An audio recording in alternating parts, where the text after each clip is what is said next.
Boa noite. Que Jesus nos abençoe e nos proporcione a oportunidade de refletirmos em torno dos seus ensinamentos. Jesus, quando esteve conosco, conforme assevera o capítulo 5 do Evangelho de Marcos, mandou os seus discípulos saírem para anunciar a boa nova. Os discípulos assim o fizeram, foram às casas, levando o ensinamento que Jesus lhes havia passado. De retorno, Jesus os encontra e percebe que eles estavam cansados e pede para que eles se recolhessem em local isolado para que pudessem descansar e, descansando, pudessem conversar sobre os resultados que foram lhes permitidos auferir durante a tarefa. Só que a multidão que estava com Jesus era muito grande, porque Jesus era um profeta na mentalidade do povo, então, de qualidades ímpar e que movimentavam energias, que aliviavam as dores, que esclarecia as tristezas, que falava abertamente do reino dos céus. E o povo, naquela época sofrido, aguardava com muita expectativa a vinda do Messias. De modo que quando Jesus percebe, ele já está envolto a uma quantidade enorme de pessoas. Olhando aquelas pessoas, Jesus diz que percebia que aquelas pessoas eram como ovelhas que não tinham pastor. E Jesus, embevecido, começa a conversar e a falar das estruturas dos céus, a falar das estruturas da boa nova, a falar da vida verdadeira, alimentando as mentes e os corações daquelas pessoas. De forma que o tempo passou. Quando Jesus se deu conta, os discípulos haviam se aproximado e dito para ele: dispersa a multidão, porque o tempo já se faz tarde e as pessoas têm fome e nós não temos do que alimentá-los. Jesus então olha, vê a turba e diz para os discípulos e apóstolos: dá-lhes de comer. E eles atordoados, isso está em todos os evangelhos, e eles atordoados, sem saber o que fazer, dizem para o Senhor: teremos que comprar 200 denários. Denário era a moeda que se pagava ao fim do jornal. O jornal não o jornal comum como nós estamos fazendo, mas a jornada de trabalho. Eles pagavam um denário, não é? Pela jornada de trabalho. E a quantidade de pessoas era muito grande. E os discípulos assim se referiram a Jesus. Quando Jesus olha: o que tens? E alguns voltam dizendo: temos 5 pães e 2 peixes. Jesus pede que tragam-lhes os pães e os peixes e multiplica-os, alimentando a turba e ainda sobrando cestos para que pudéssemos alimentar outras pessoas. Podemos notar nessa parábola que com Jesus nós estamos na escassez. Faltava o pão. Com Jesus, conosco, adentramos ao momento de equilíbrio, alimentamos o nosso corpo. Logo em seguida temos a fartura, porque sobrou 5 ou 6 cestos de pães. Então, chama-nos a atenção para o alimento espiritual. Naturalmente, que com os estudos da doutrina, nós vamos perceber que é possível realmente a multiplicação dos pães, pelos processos das energias manipuladas no plano maior, combinadas com as energias das estruturas do nosso mundo, é possível que se consiga fazer a multiplicação dos pães. Aliás, se nós formos estudar no Antigo Testamento, Eliseu conseguiu fazer a multiplicação dos pães. O médium Dom Bosco conseguiu também fazer a multiplicação dos pães, porque na Itália, muitas vezes, com dificuldades após as guerras, não tinha-se ali muitos recursos para alimentar os jovens que Dom Bosco recolhia, e Dom Bosco, com dificuldades, pega um cesto de pães, que tinha poucos pães, e acaba multiplicando esses pães para alimentar a juventude nesta fase. Interessante que nesta fase é relatado que as crianças eram jogadas na rua, porque elas não tinham pais. E os pais, quando as desencarnavam ou tinham algum problema, jogavam as crianças na rua, e as crianças eram tidas como vagabundos. E aí Dom Bosco as recolhia para cuidar delas. E é interessante alguns comportamentos, porque Dom Bosco foi muito criticado por esse comportamento cristão. Muitos dos eruditos, que eram seus contemporâneos, ficaram contrários a Dom Bosco pelo carinho e a caridade com que ele atendia aqueles que eram menos favorecidos pela sorte.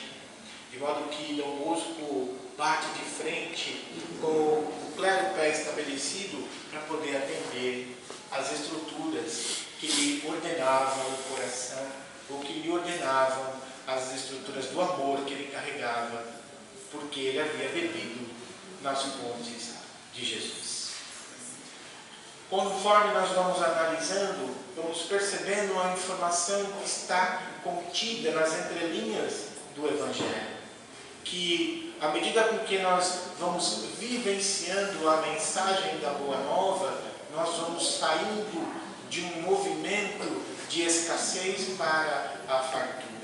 Porque Jesus mesmo vai dizer: eu sou o pão da vida. Todo aquele que vem a mim não terá fome, não terá sede. Será que Jesus se referia a essa fome e essa sede ao elemento natural, à água e ao pão? Será que Jesus falava conosco nessa direção? Interessante pensarmos, porque Jesus, em determinado ponto do seu Evangelho, vai dizer para nós: meu reino não é deste mundo. Guardai tesouros nos céus, acumulai tesouros dos céus e não na terra. Em outros pontos vai dizer de forma estranha para aqueles que estavam à sua volta, dizendo que antes que Abraão fosse, ele era. O que será que Jesus quer dizer com isso? Quando Jesus esteve conosco, é interessante pensarmos, Abraão já tinha desencarnado há milênios, há decênios, como podemos olhar lá e verificar. Abraão é o patriarca da árvore hebreia. Não é? Então já tinha desencarnado há muitos anos. E Jesus vai dizer para nós que Abraão se regozijou com a sua vinda. Que coisa estranha, como pode? Os próprios hebreus à sua volta ficaram embasbacados com aquela fala. Como pode? Nós te conhecemos, tu és filho de Maria, tu és filho de José, aqui da Galileia. Como podes falar que Abraão se regozijou contigo se tu és ainda moço? Será que Jesus falava de imortalidade da alma? Como que ele pode dizer isto para nós no sentido de fazer com que nós percebêssemos algo que precisa ficar despertos no nosso coração? Quem nós somos de verdade? De onde nós estamos vindo? Por que é que nós estamos aqui? Porque se nós observarmos este versículo, ele já vai nos dar pano para mangas. Porque será que Abraão conhecia Jesus? Mas para ter conhecido Jesus, ou para que Jesus pudesse poder ter dito isso, é natural que nós teríamos que pensar que Jesus já havia relacionado-se com Abraão. Mas como? Jesus estava vivendo um tempo diferente do de Abraão. Aí fica a ideia de que se Jesus está falando de Abraão, e que Abraão se regozijou com a vinda de Jesus, é sinal que Jesus está falando de imortalidade. É sinal de que Jesus está falando da questão do Espírito. Porque fica ininteligível o entendimento do versículo que Jesus nos coloca. Por que eu tenho que guardar tesouros nos céus? Qual é a finalidade de guardar os tesouros nos céus? Será que ele quis dizer que o céu é uma outra morada? E ele vai dizer, ipsis verbis, diante de Pilatos, meu reino não é deste mundo. E uma parte do Evangelho muito bela, ele vai dizer, vós sois ovelhas do meu aprisco. Se nós somos ovelhas do aprisco de Jesus, e o reino de Jesus não é deste mundo, será que nós somos deste mundo? E é engraçado que vejo muitos dos companheiros, pesquisadores, querendo ver extraterrestre. Eu olho assim e às vezes rio, porque se nós pararmos para pensar, todos nós somos extraterrestres, não é? Todos nós tivemos uma origem em algum ponto. E como nós vamos estudar o Espiritismo, nós vamos vendo que nós evoluímos nas noites dos tempos. E essa evolução se perde ao conjunto de vidas que nós vimos trilhando até chegarmos a esse ponto em que nós estamos. O Espiritismo vai asseverar que nós somos criados simples e ignorantes, vamos passar pela fieira das reencarnações até atingirmos os reinos angelicais, onde vamos estar mais próximos de Deus. Porque para estar próximo de Deus nós precisamos nos purificar.